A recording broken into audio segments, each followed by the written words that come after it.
Vamos ahora con el problema 3. En el problema 3 tenemos que, a partir de una serie de frases, elegir cuál es la opción correcta. Acá hablamos entonces de una operación elemental de filas. ¿De qué es una operación elemental de filas?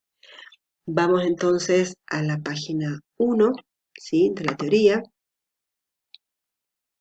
No los quiero marear mucho, así que vamos rapidito. Está la definición acá de operación elemental de filas de matrices. Y la definición dice que llamamos operación elemental de filas de A, siendo A una matriz de orden M por N, a cada una de las siguientes operaciones que tienen llamadas tipo 1, tipo 2 y tipo 3. Ya saben que una del tipo 1 es multiplicar una fila por un escalar no nulo, las de tipo 2 es intercambiar o permutar un par de filas entre sí, filas que no son iguales, por supuesto, por eso dice acá I y J diferentes. Y las de tipo 3 es sumarle a una fila otra fila multiplicada por un escalar, en este caso puede ser cualquier escalar, no hace falta que sea no nulo. Pero también tenemos en la página 2, ¿sí?, acá estamos, una observación que dice que una operación elemental de filas de matrices es una función a la que no le llamamos f, sino le llamamos e, que está definida en el conjunto de las matrices de orden m por n con elementos en K y entrega valores en el mismo conjunto, ¿sí?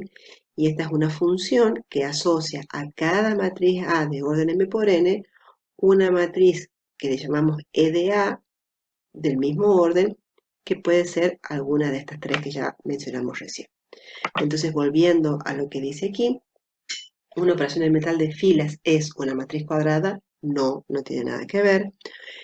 Es más, las operaciones elementales se aplican sobre las filas de las matrices cuadradas y no cuadradas, en general, como vimos recién, de orden m por n. Una operación elemental de filas es una función que se aplica sobre matrices cuadradas, tampoco, por la misma razón que expliqué recién. Una función que se aplica sobre las filas de una matriz, sí, pero ¿qué hace qué? Está incompleto esto. Veamos la cuarta opción.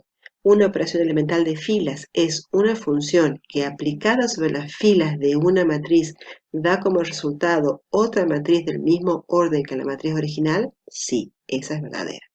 Por lo tanto, marcamos como verdadera la cuarta opción, digamos, como, no sé si como verdadera, mejor sería decir como opción correcta, ¿sí? La opción correcta es la que dice lo que está remarcado. Una operación elemental de filas es una función que aplicada sobre las filas de una matriz, cualquiera, no hace falta que sea cuadrada, da como resultado otra matriz del mismo orden. Las operaciones elementales no cambian el orden de las matrices, ¿sí?, que la matriz original. Vamos a la segunda frase que tenemos que decidir correcta o no. El rango de una matriz es, y veamos las opciones. Acá tenemos varias opciones, creo que entran todas ahí, entonces vamos a ir a la definición de rango, ¿sí? Vamos, si mal no recuerdo, y si anoté bien, está en la página 12, ¿sí? Chan, acá está. Definición de rango de una matriz, ¿sí? Una matriz de orden m por n se le llama rango de esa matriz y denotamos de esta manera al rango fila de A o al rango columna de A. En símbolos, entonces, el rango de una matriz es lo mismo que su rango fila o que su rango columna. Entonces tenemos que ir un poco más atrás. Veamos entonces la definición de rango columna, que la tenemos aquí arribita. El rango columna de una matriz es el número de columnas no nulas de su forma escalón reducida por filas, perdón, escalón reducida por columnas. Eso quiere decir que para conocer yo el rango de una matriz, tengo que tomar esa matriz original, hacer una serie de operaciones elementales hasta llegar a su forma escalón reducida por columnas y de ahí contar la cantidad de columnas no nulas que tenga esa forma escalón reducida por columnas, ¿sí? Y como acá decía también que el rango era lo mismo que el rango columna o que el rango fila de esa matriz, vamos a volver a la definición de rango fila, que debe estar un poco más arriba. y que me parece que nos va a ayudar mucho más porque estamos trabajando con operaciones elementales de fila y no de columna, ¿sí? Entonces decimos acá la definición de rango fila, que es lo mismo que la definición de rango. Dice que el rango fila de una matriz es el número de filas no nulas de su matriz escalón reducida por filas, ¿sí? Quiere decir que vos, como les decía recién, tomás una matriz A de orden m por n y haces operaciones elementales sobre esa matriz hasta que llegás a la escalón reducida por filas de esa matriz. De ahí, cuando llegás hasta ahí, en ese paso final, contás cuántas filas no nulas tiene esa matriz y esa cantidad es lo que llamamos rango fila o rango de la matriz, ¿sí? Ahora bien, esta parte es súper importante. Equivalentemente, el rango fila de A es el máximo número de vectores columnas canónicos diferentes que se obtiene de A aplicando un número finito de operaciones elementales de filas. Es decir que al mismo tiempo que vos trabajás por filas sobre la matriz A para llegar a su escalón reducida por filas, cuando vos llegás hasta ahí, la cantidad de filas no nulas de esa matriz escalón es la misma que el máximo número de vectores columnas canónicos diferentes que tiene esa matriz, ¿sí? Entonces, volvemos a la frase anterior, el rango de la matriz es el número de filas no nulas de una matriz, no, nada que ver, como vimos recién, hay que trabajar sobre la matriz original para llegar a la escalón reducida por filas, ¿sí? O bien hasta llegar a obtener el máximo número de columnas canónicas diferentes. Entonces, esta opción no es correcta. Veamos la siguiente. El rango de una matriz es el número de columnas canónicas de la matriz escalón reducida por filas de dicha matriz. Acá nos falta la palabra diferentes, porque si yo tengo una matriz que tiene una primera fila toda de unos y una segunda fila toda de ceros, esa matriz tiene rango 1 porque tiene solamente una fila no nula y tiene un único vector canónico columna diferente, porque todos los otros son iguales al primero, ¿sí? Entonces, una de las opciones que es correcta o la opción correcta es la que tenemos acá. El rango de una matriz es el número de columnas canónicas diferentes de la matriz escalón reducida por filas de dicha matriz. Veamos las siguientes opciones. ¿Es el rango el número de filas no nulas de la matriz escalón reducida por filas?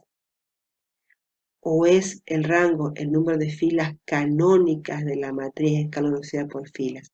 No, fíjense en lo que leímos recién en rango fila. Es el número de filas no nulas. No hace falta que las filas sean canónicas. Sí, los vectores columnas deben ser canónicos y diferentes. Pero cuando vos llegás a la escalón reducida por filas, lo que contás es el número de filas no nulas, no canónicas. Por lo tanto, acá esta palabra es la que nos hace pensar que esta frase es incorrecta y entonces nos quedamos con la frase correcta que es la siguiente. Entonces, el rango de una matriz es el número de columnas canónicas diferentes de la matriz de escalón reducida por filas de dicha matriz, o bien el rango es el número de filas no nulas de la matriz de escalón reducida por filas. ¿Sí? Vamos a la última. Una matriz inversible, sí y solo sí, no tiene filas ni columnas nulas, todos sus elementos son no nulos, su forma escalón reducida por filas es la matriz de identidad, ya del vamos te digo que está seguro que sí, porque acuérdense que acabamos de escribir una frase que tenía que ver con esto, así que esta sí es verdadera, y es producto de un número finito de matrices elementales. Digo, si volvemos al teorema de la página 20, que es el teorema de las equivalencias, ¿se acuerdan que lo vimos recién? Decimos que si es inversible, es equivalente por filas de identidad y es producto del número finito de matrices elementales, ¿sí? O sea que la que marqué recién y esta que tengo acá, obvio que son verdaderas.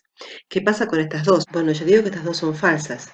Fíjate que me dicen que una matriz es inversible si solo si no tiene filas ni columnas nulas y si todos sus elementos son no nulos, ¿sí? Entonces vamos a usar un contraejemplo para que veamos que de verdad ninguna de las dos es correcta. Esta es una matriz cualquiera que al mismo tiempo cumple con las frases que estábamos leyendo recién. Tiene todos sus elementos no nulos, ¿sí? Y al mismo tiempo no tiene ninguna fila nula ni ninguna columna nula. O sea que podría ser alguna de ellas.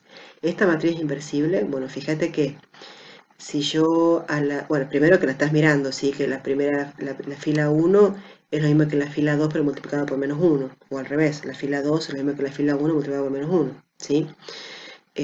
Yo tomo entonces el elemento 1, 1, para querer llegar hasta la escalón reducida por filas de esta matriz M, voy a hacer operaciones elementales de filas. A la fila 2 le voy a sumar la fila 1 multiplicada por 1. Cuando hago esa suma me queda un 0. Cuando acá hago lo mismo me vuelve a quedar un 0. Y esto que yo tengo acá es la escalón reducida por filas de la matriz M original, porque el primer elemento no nulo de cada fila no nula, que es la que tengo acá, es un 1. Todos los elementos de esa columna son ceros. Las filas nulas están debajo de las no nulas. Y el ordenamiento de los canónicos se da porque, bueno, en realidad tengo solamente un canónico, ¿sí? Por lo tanto, esta que está acá es la escalón reducida por filas de la matriz M. Esta que está acá no es la matriz identidad y por lo tanto la matriz M no es equivalente por fila a la matriz identidad. Y entonces yo puedo decir que la matriz M no es inversible. Y con este contraejemplo me alcanza para decir que las dos frases que estaban como opciones recién son incorrectas. Es decir, no es cierto que una matriz es inversible si y solo si no tiene filas ni columnas nulas, no lo acabamos de ver, y tampoco es cierto que una matriz es inversible si y solo si todos sus elementos son no nulos. También lo acabamos de ver con el mismo contraejemplo. Bueno, gente, espero haber sido clara, que les haya gustado el video, y si no, bueno, saben que siempre pueden preguntar por los foros. Nos estamos viendo. Bye bye.